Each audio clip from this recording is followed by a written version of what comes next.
Hi, welcome to Unit 4. Today we're going to be talking about return of stock, and this is Chapter 13 in your textbook.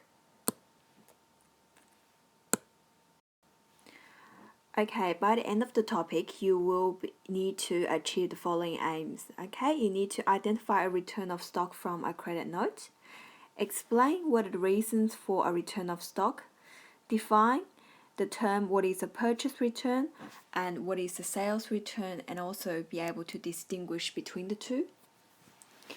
You need to know how to record a purchase return in the stock card, general journal, general ledger, and creditor's ledger. You need to know how to identify the effects of a purchase return on accounting equation. You also need to know how to record a sales return in the stock card, general journal, general ledger, and debtor's ledger. Explain the role of the stock card in determining the cost price of a sales return. And identify the effects of a sales return on accounting equation. And finally, report sales return in the income statement. Okay, so let's have a look at the idea of returns of stock in general. Now, what is the main purpose of a trading firm? You all know that trading firms earn their profit by purchasing their goods at the cost price and then reselling it at a higher price to earn a profit. Okay, so out of the large number of buying and selling transactions, it is natural in practice to expect there's a certain number of returns of stock to happen. There are two main types of returns. One is called a purchase return and another one is called a sales return.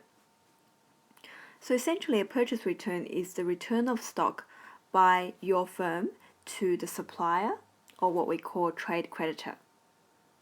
And the sales return is the return of stock to your firm by the customer or your trade debtor.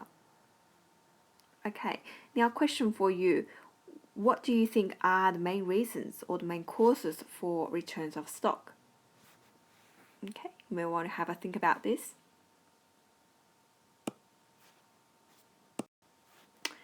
Reasons. Okay, possible reasons for return of stock. The most common ones are the following. Stock is faulty or damaged. Stock is of the wrong size, model, color, or shape. Okay, that's why customers may want to return it. Or too many items of stock were purchased. Or customer simply changed his or her mind. And it's worth taking note that faulty or damaged stock must be accepted for return, provided if the business is satisfied that the fault lies with the product rather than with how it was used. Okay, so if the customer did not misuse the product, if the fault lies with the product, the business needs to accept return. Examples such as damaged in transit, dead on arrival, or failed within warranty. Okay, your business needs to accept those sales returns. And the customer also needs to provide you with the source document to evidence the purchase. Whether or not the business accepts return from customers who have changed their minds is really up to individual business policies.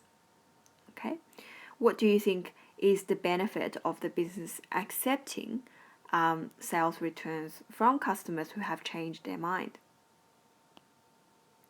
Okay, even though this is not mandatory under law, it is still recommended because businesses that do accept returns may actually generate greater sales in the long term. Okay, think about the customer loyalty factor, think about the business reputation. If the customers know that they can return the product if it turns out to be unsuitable, then the customers are more willing to purchase, to make more purchase from the business.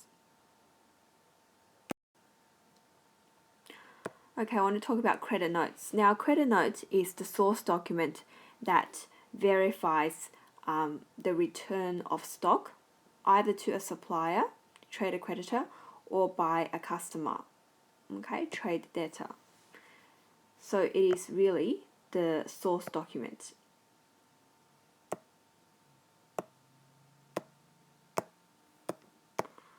All right, trade notes. Trade creditors, they serve essentially the same purpose as any other source document to document and verify transactions in order to ensure reliability of financial reports. Okay, to improve the reliability of financial reports. So think about how you can link to this qualitative characteristic. You need to know how to read the credit note. So let's have a look at this source document as an example. Have a look at this source document. All right, on the top of the source document, you have the name of the business who's issued the credit note. In the middle, you've got the name of the business that has returned the goods, returned by Hardware Plus. Okay, you have the date and the number of the credit note, the document number. All right, every credit note will include a couple of items. The name of the customer returning the stock, in this case, it's Hardware Plus. Okay, it will also include the type of the stock. Okay, that's the name of the stock item. The quantity, the unit price. Okay, so that's the total cost, and this is 10% GST. And it will also include a reason for the return. So in this case, it's wrong stock items ordered.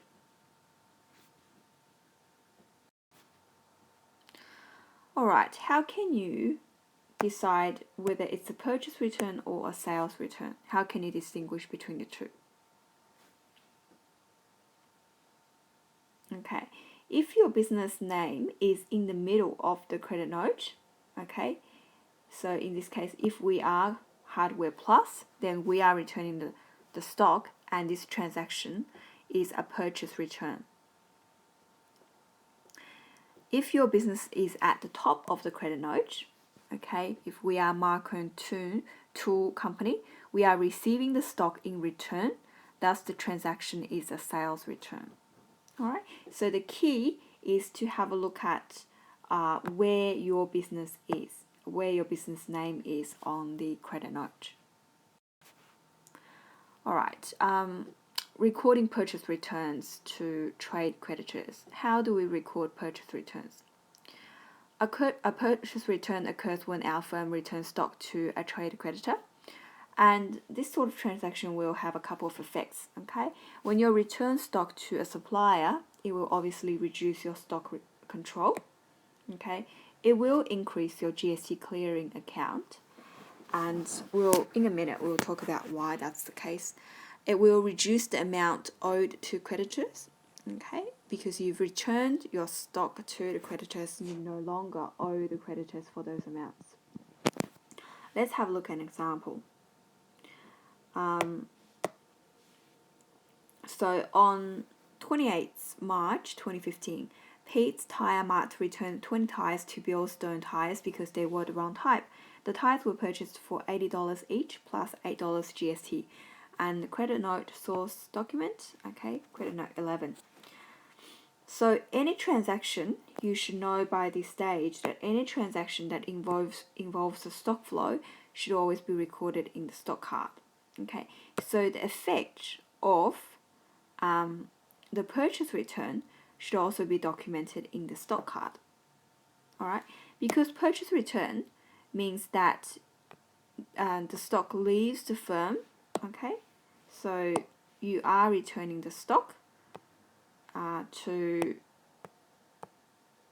the supplier, so it must be recorded in the out column. Okay, in the out column in the stock card. So in this case, the quantity is 20, unit cost is 80, excluding GST, so just the cost for the stock itself, and the total 1,600. Okay, you need to also remember to put in the source document in the details column and the date. Okay, purchases return and FIFO. So remember, why do we need to apply FIFO?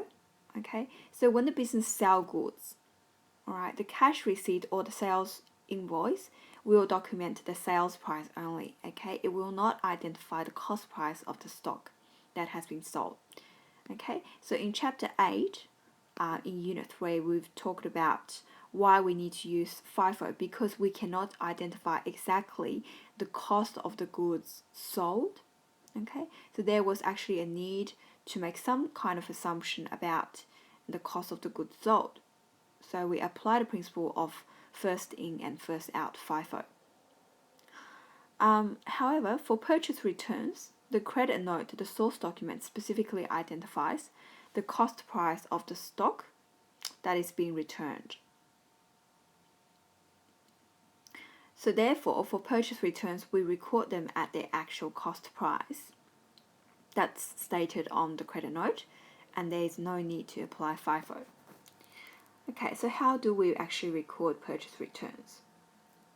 Purchase returns, they are non-cash transactions and are hopefully infrequent, so they should be recorded in the general journal. Okay, so before I talk about how you record this in the general journal, I want you to think about what's the transaction, journal transaction, when you record credit purchase of stock. Okay, if you purchase stock on credit, you will need to debit your stock control. Okay, when you purchase something, it reduces your GST liability, so you debit your GST clearing account. You credit creditors control. Creditors control, the liability goes up. You would also credit the subsidiary creditor account, okay, if you're operating the control and subsidiary account. Okay, so the return of stock to supplier is exactly the reverse of your credit purchase of stock.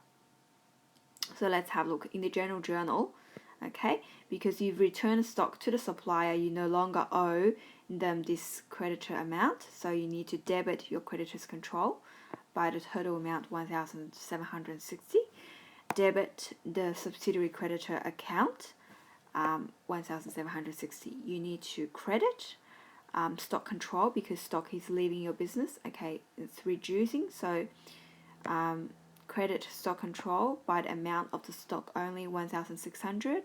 You need to credit GST clearing, okay, $160, so reversing the debit GST clearing.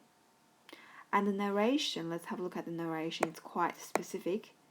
It says 20 tires returned to supplier, wrong type, okay, it tells you the quantity, okay, it tells you the stock, it tells you the reason for the return, and it tells you the source document number. Okay, so how can we post this entry into the general ledger? Now, a purchase return is recorded as the reversal of a credit purchase of stock. Okay, so in your creditors control account, let's have a look. You would have now, so that's your credit balance. Okay, so if you make a purchase, let's say during the month of March you made a credit purchase, then it would increase your creditors control, credit your creditors control, cross-reference your stock control and GST clearing. Okay, if you pay back your creditors, that would reduce your creditors control, so debit creditors control, and the cross-reference would be bank discount revenue if any discount applies. Okay, you also, for this entry is for the purchase return. Okay, if you return the stock to the supplier, it will reduce your creditors control, so debit creditors control, and the cross-reference shows you the other two accounts are affected, stock control and GST clearing. So returning the stock to the supplier reduces the amount owed to the creditor. Okay, therefore you need to debit creditors control, and this debit amount, okay, 1,760 is composed of two amounts, one being the cost price of the stock, okay, the cost price of the stock 1,600 plus the other component is GST, okay, $160. And the cross-reference is, of course, stock control / GST clearing. Okay, that's the control account. The debit entry must be also recorded in the subsidiary ledger, okay, to decrease the balance owed to this individual creditor. Now, individual creditor account, creditor Billstone Tires. All right, what you need to do is you will need to, again, now debit your creditor, because we are reducing the creditor account, cross-reference, stock control and GST clearing, okay? So the total amount is 1,760. Note the main difference, okay, between your control account and your subsidiary account. In the subsidiary ledger, remember, you will need to input individual transaction dates. Okay, so posting to the general ledger continued. Stock control account. Let's have a look at stock control. Okay, in your stock control, that's your balance. So it's an asset account, assignated account. It should have your debit balance there. Now, if you purchase stock control, if you use a cash purchase, the cross-reference would be bank. Okay, during the month, if you made a credit purchase, now that's the amount. Okay, creditors control. Okay, if you made sales, you would debit your cost of sales, credit stock control. Or if you've had a purchase return, now you're returning the stock to supplier, so it reduces your stock control account. You need to credit stock control. Okay, cross-reference being creditors control. GST clearing account. Okay, so with this account, you can see that it's got a credit balance to start off with at the beginning of the month. Now, okay, these transactions are sales transactions. This is a credit sales transaction. This is a cash sales transaction.